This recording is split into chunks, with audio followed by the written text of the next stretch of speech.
Hi, are you an Amazon Prime member? Do you have 5 minutes? Then you could support us with $5 a month for free. Head to escapeartists.net/Twitch for a walkthrough.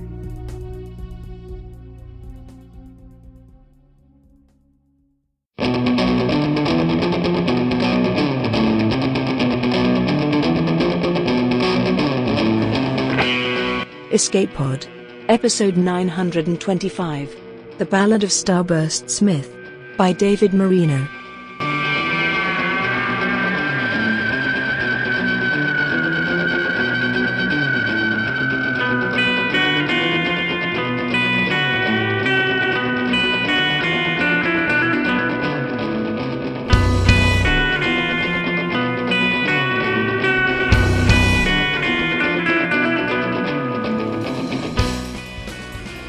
Hello, and welcome to Escape Pod, your weekly science fiction podcast.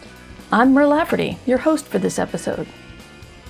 Our story this week is The Ballad of Starburst Smith by David Marino. David is a graduate of the 2023 Clarion Writers Workshop. His fiction has been published, or is forthcoming, in the Sears and Sybil's anthology from Bridget's Gate Press, Lightspeed, and Hex Literary. He's currently attending Sarah Lawrence College's MFA program in creative writing. It's narrated for us by Iba Armancas. Iba is an Emmy-nominated writer, director, producer, currently working for KLCS PBS in Los Angeles. A voracious reader who began narrating fiction podcasts nearly a decade ago, she is now one of 3 narrators on Inner Space, Our Thoughts, Caltech, NASA, JPL's first science fiction anthology. In her free time, she's learning to make neon signs and getting way too into hockey. This is an Escape Pod original. Now turn up that stereo. It's story time.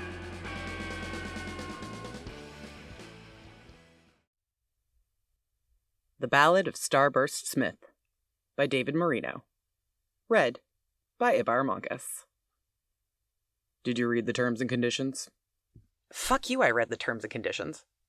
Does this bearded receptionist not know she's Starburst Smith?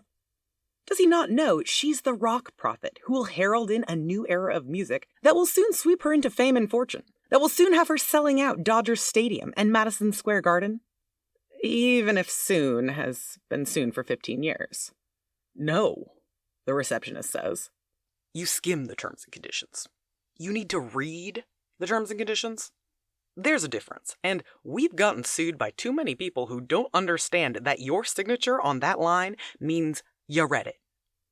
Starburst sighs, runs her hand over her mohawk. Silver glitter sticks to her calloused fingertips. Droning muzak chimes softly through the reception room. I know the cost of using the machine you got here. Everyone does. The receptionist taps the form twice. Then you understand why you need to read the terms and conditions. Look, take a seat, read section 3.7. That's the most important one. Starburst snatches the form, gives the receptionist and his man bun the stink eye, before she plops down in one of the hard red plastic chairs in the anodyne waiting room. The walls are plastered with the same minimalist posters that got her in here. Prune, you're present, says one, showing a pair of shears snipping a bonsai tree. Let your future be free, says another, this one with a golden retriever running through a grassy field. There's also a fern. Places like this always have a fucking fern. There's a women's health magazine on the table next to her, with a headline about how to thrive after 40, which is how old Starburst is, which she has to keep reminding herself. She doesn't feel 40. She doesn't feel like she's been rocking for 25 years. Ever since she found that acoustic in her grandma's garage, since that glorious moment when she heard Metallica play The Ecstasy of Gold, and her future locked into place. That was going to be Starburst's thing. She was going to be like Bowie, with tits. Prince, but hotter. Herman Lee, but, also with tits. Now she keeps using was, and here she is, at the fucking winnower, where the future goes to die. There's 2 other people here. A late 20s woman in a sexy gray pantsuit, and a finance bro making sure to show off his docksiders. Catherine Hart to the winnowing chamber. Catherine Hart to the winnowing chamber. says the ceiling intercom. Pantsuit gets up and walks down the white hallway, past the reception desk, while an elderly man going the other way shuffles out before leaving through the front door. What happens after today, if Starburst goes through with this? She's thought about this a lot, been circling around this decision for a solid year now. And boom, happy birthday! Why not welcome in being old by choking her dream in the crib? Well, not the crib. More like the 75th trimester abortion of her dream, honestly. Christ, she hates looking at her hands. Not the calluses, those are hard-won, but her wrinkles. It takes so much makeup to get into full Starburst mode nowadays. But she did. Blue eyelinered up, mohawk spike dyed orange, black face paint irritating her skin. Her leather duster squeaks between her ass and the chair. Starburst fiddles with her earrings. Waiver time. Woo. Trinary Corp proudly welcomes you to blah blah blah. The winnower. Jesus, this form is all excited about it. She skips to section 3.7. Participant acknowledges that the act of seeing whatever they observe in the winnower will prevent what they see from happening. Participant will see a possible future based upon their desires, but seeing this future will, a bunch of jargon Starburst doesn't understand, something about the observer effect, remove that future and all futures of minute differences from coming to pass. 7 albums. Not a one went gold. YouTube tutorials with views in the triple digits. Streaming royalties that don't break $1 a month. Starburst keeps trying to break in. Keeps playing shows at dives and at festivals that no one has heard of. Keeps printing CDs and nothing. She should be touring Oslo and Seoul.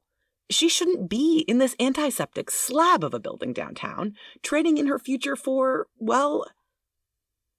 She flips to the last page. There's the signature and date line. So she writes in the date, then hovers her blue ballpoint pen over that signature line.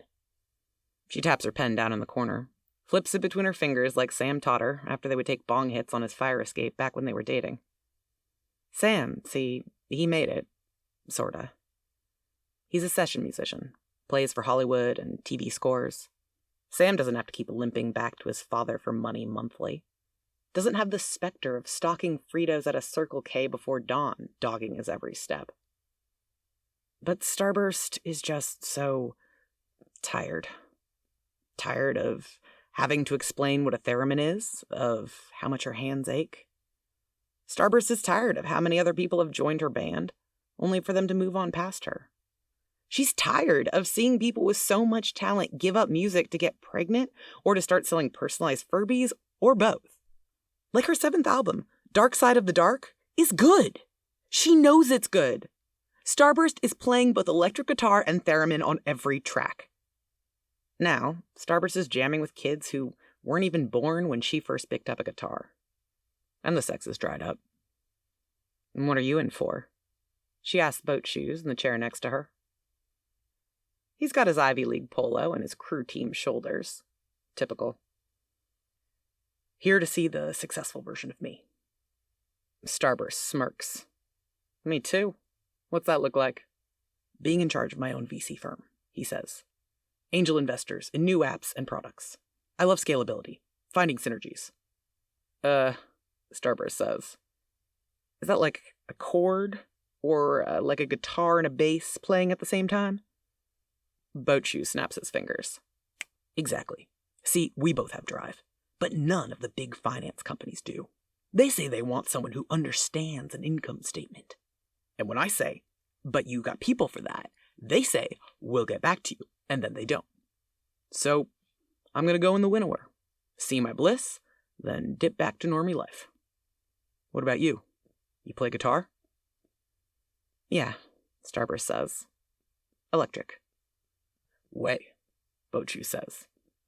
I'm going to start jamming again with my bros after today. Just getting back into the vibes, you know? Starburst's fingers twitched. She did know. Even if it's been 5 years since she felt legitimately excited to just play. You should see my next... Starburst trails off. That was her small talk with strangers, inviting people to whatever next show she managed to scrounge up. But she played her last gig yesterday, to an audience of 15 in the back of a dive bar, where everyone was mostly there to watch Game 3 of the NBA Finals. I play the theremin too, Starburst says to fill the void, as if letting the stranger know about her weirder, more obscure musical ability is the most important thing for him to know. Maybe it is. Maybe this is the last conversation Starburst will have, as she is now. "What's a theremin?" he asks. "Never mind," she mumbles. On the signature line, she signs, Allison Smith, in flat, thick ink. "Brad Cunningham to the winnowing chamber. Brad Cunningham to the winnowing chamber," says the bland intercom. "Wish me luck," Boatshoe says, as he walks past the receptionist down the white hallway. A teen girl passes Brad on the way out. She's sobbing, her mother rubbing her back. Starburst walks by them on her way up to the reception desk, her boots clacking on the white tile. "What was her deal?" she asks Man Bun. "Patient confidentiality," Man Bun says. "You gonna go in?" Starburst likes to be loud. When you're loud, people hear you, and you hear yourself. Being loud is like sticking her flag on the moon and claiming it for her empire. So she's surprised when the voice that asks, "Is it as good as everyone says?" is a quiet one, a broken one, like a cassette tape worn out. "Look," Man Bun says, "I've done it myself. It's pretty good. You might regret it, but it is pretty good. Almost like the real thing." Starburst hands over the waiver without another word. She sits back down, waiting for her go at the noose. Maybe working Circle K management won't be so bad. Maybe she'll be in her office, and instead of boring mall soft, she'll play some theremin live shows over the speakers, just to mix it up between reorders of Twix from the distributor. "Allison Smith to the winnowing chamber. Allison Smith to the winnowing chamber." Here goes. Starburst marches past the reception desk and down the bland white hallway. She turns left when she reaches the back wall. The only furniture is a tiny wooden table. The only decoration, another goddamn fern. The hallway she's looking down seems exactly the same, down to the same fern at the back. If she didn't know any better, she'd think she was trapped in one of those horror video games that repeat the same hallway until you turn around and boom! It's a monster wearing a paper bag on its head that somehow represents the character's guilt for abandoning her daughter at some Rye Playland ripoff. 3 turns later, Starburst rolls her shoulders back before pushing through a pair of hospital doors. A man whose energy screams, "Dentist but likes drills too much," waves her over to a plush chair. For some reason, Starburst thought she'd be strapped down, lightning crackling in the air like Frankenstein's lab. "Here?" Starburst asks, as if there's any other place in the drab room to go. "Please," the dentist guy says. He's not introducing himself. He's holding a metal bowl with a bunch of suction cups and wires and electrodes. Very 80s movie prop. All attached to a massive black cord from the ceiling. "I'm going to put this on your head. You'll describe aloud the potential future you want to see, and blammo!" He gestures to the black wall that Starburst now realizes is a TV. "You'll see your future." Starburst does sit, leans back in the soft recliner. It's comfy, like those high-priced movie theater seats. Makes sense in a way. She is here for the show. "And whatever I see," Starburst feels the need to ask, "there's no way to make it actually happen?" The dentist shakes his head. "You're going to see a possible future.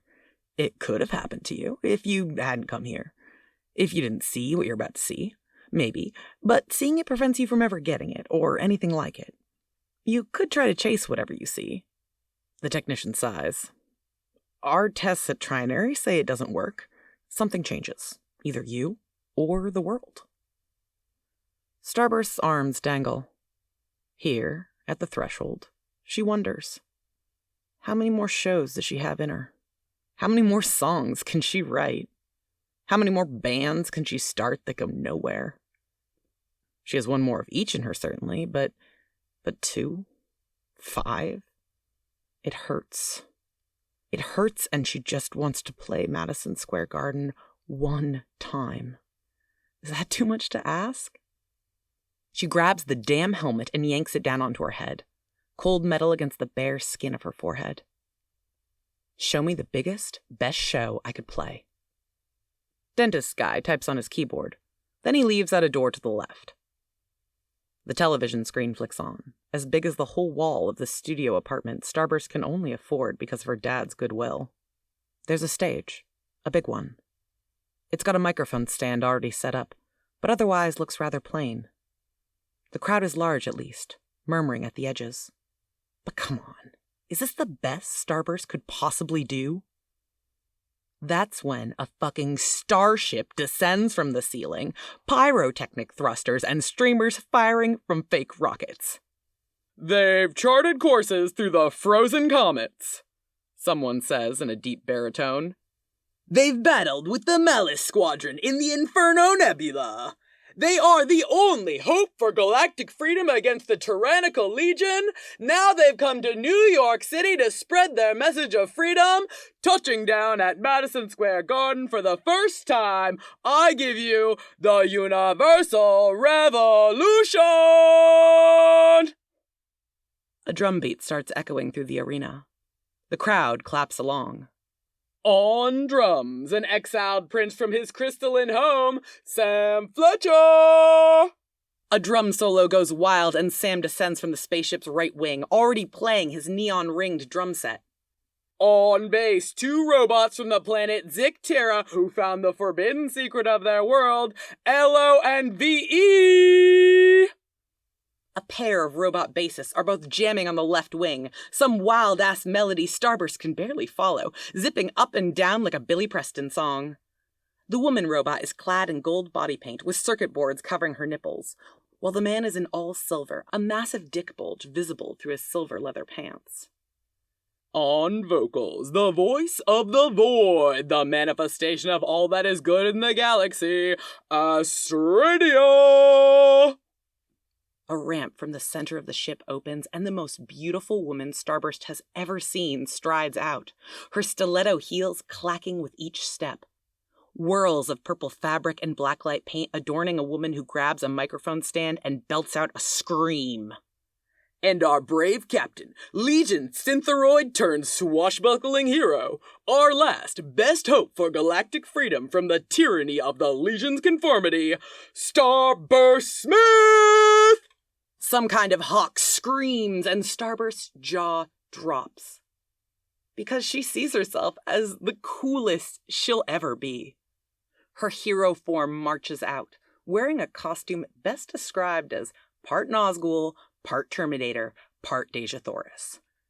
And her guitar is slung over her shoulder, a fucking sword blade coming off the end. Hero Starburst full-on makes out with Astradia in front of a screaming crowd in a way that does not seem like an act, and Astradia goes into a speech about the crowd sending energy to the Great Seed to birth a new space mother to battle the Legion's dark armies.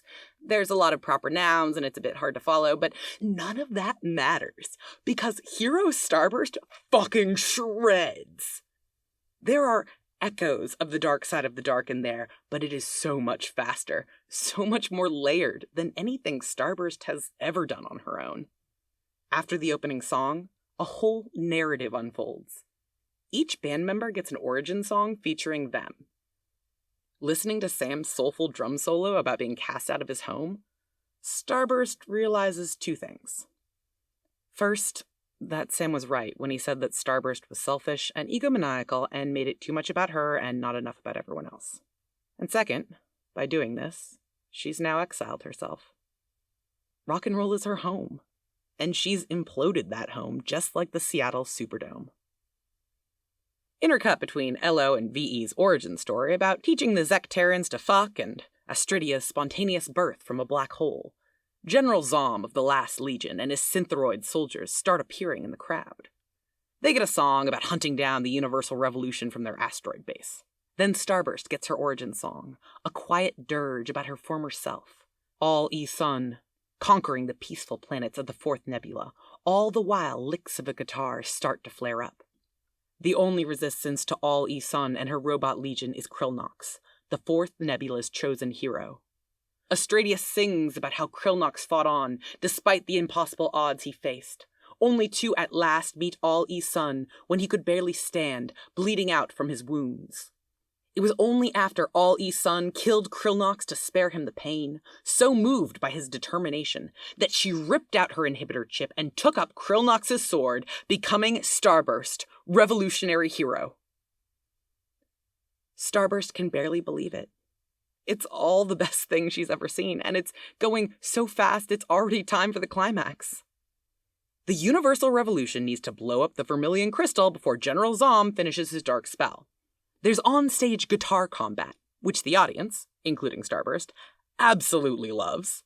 But just when the Universal Revolution is about to blow up the crystal with their last obliterator missile, General Zom completes his magic spell and the arena goes completely dark. The last lights of galactic freedom have been snuffed out. That's when the fucking theremin starts wiggling in. "Father," says Hero Starburst into the darkness, her voice ice. "Father, you aren't the only one who can command sorcery!" Then there's a theremin duel, black light shining throughout the stage, exactly like Starburst always knew an audience would love if she just had the budget and the time and the venue and the crowd. With Astradia's help, Starburst restores light to the arena and by extension, the universe. Only to fall, exhausted, into a crystalline coma, dry ice billowing from the glass coffin Starburst falls backwards into. Astradia and Sam lift Starburst back up the gangplank of the Universal Revolution starship, flanked by LO and VE before it lifts off. "Another battle won. Another sacrifice made," the announcer says. "Can the Universal Revolution save their heroic captain from her eternal slumber? Will they be able to evade the last Legion's clutches? Will the galaxy ever be truly free? Find out when the Universal Revolution returns to your star cluster soon." The video dies. The lights in the winnowing chamber come back on. Starburst shoves the helmet off, gets up in a haze, drunker and more sober than she's ever been. She did it. She fucking did it. She did all of that, made the best show that has ever been seen. And there was a fucking story, ray guns and swords and neon and glitter, and it was everything she ever could have imagined and so much more. The crowd loved it, hanging on every lyric, on every beat, dancing and cheering and gasping along. There's no way Starburst stays in that coma. No, like, Astradia's kiss will save her, or maybe Astradia and Sam both kissing her at once, or maybe they fall in love trying to revive her, and then their new love resurrects Starburst. This can't be the end. But no, it is. It takes her a solid minute to remember where she is. She blinks, still staring at the empty TV screen, before she stumbles out of the chair. Starburst shoves the double doors open. She didn't make any of that, and now she never will. The hallway lights are harsh, migraine-inducing. And instead of being a galactic hero, she's no one. One more face in the crowd. Or worse, she's a future manager of a convenience store. A job she only got because her dad gave it to her, not because she earned it. Allison refills the shelves with bags of spicy sweet chili Doritos. It's 6 a.m. and she's here, settling into week 3 managing her Circle K. She's already negotiated 4 customer disputes this week and made sure to hold aside some of those new Mountain Dew flavors for the hot dad who says he's getting them for his kids when she can clearly see him trying Purple Thunder in his car. Jacob, her Monday morning cashier, comes in with a wave. Allison waves back. She's going to need to update her orders to include more Fantas, so she goes back to her office. There's her old Stratocaster on the wall, next to the bulletin board, shift schedule, and employee rights posters that corporate sends like clockwork.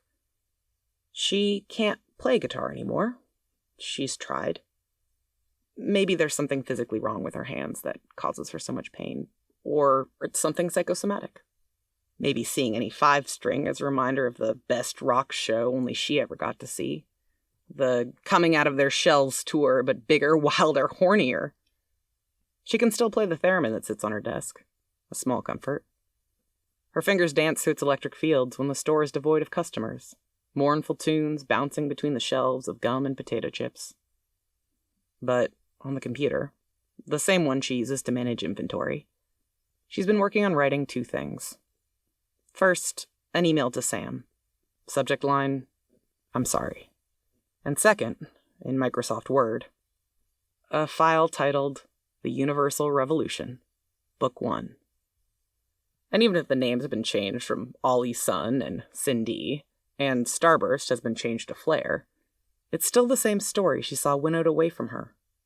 And Allison writes a little every day to find out what happens next.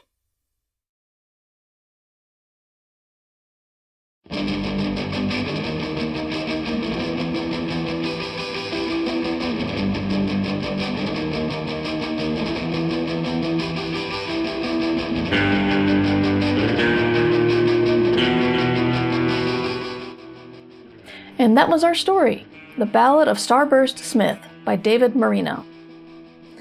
So, I'm 50 years old, solidly in Generation X, and one thing that my generation heard a lot of was how much potential we had. We were very bright, but couldn't apply ourselves. We could read far above our grade level, but only wanted to read at our maturity level. We got the backhanded compliments of how much we could accomplish. I was also diagnosed with ADHD in the past decade, like a lot of women, which explains a lot of things, like that whole damn potential thing, and how urging me to plumb those depths was ultimately harmful, making me feel lazy, when really my brain could concentrate very hard on things that I loved and couldn't give a crap for things that I didn't so much care for. So, I identify with this story, because even without the stipulation that you can't have the future you see, all of the creative folks who have trouble focusing know that achieving that future that Starburst Smith saw was a long shot at best. What I love about this story is when Smith knew what she could accomplish in the field she chose to look at, she wasn't afraid to try something else creative. And like most creative people I know, she has to work a day job to get by. I think if this technology were in our world, I would probably use it to see my potential in one of my hobbies, not my dream job.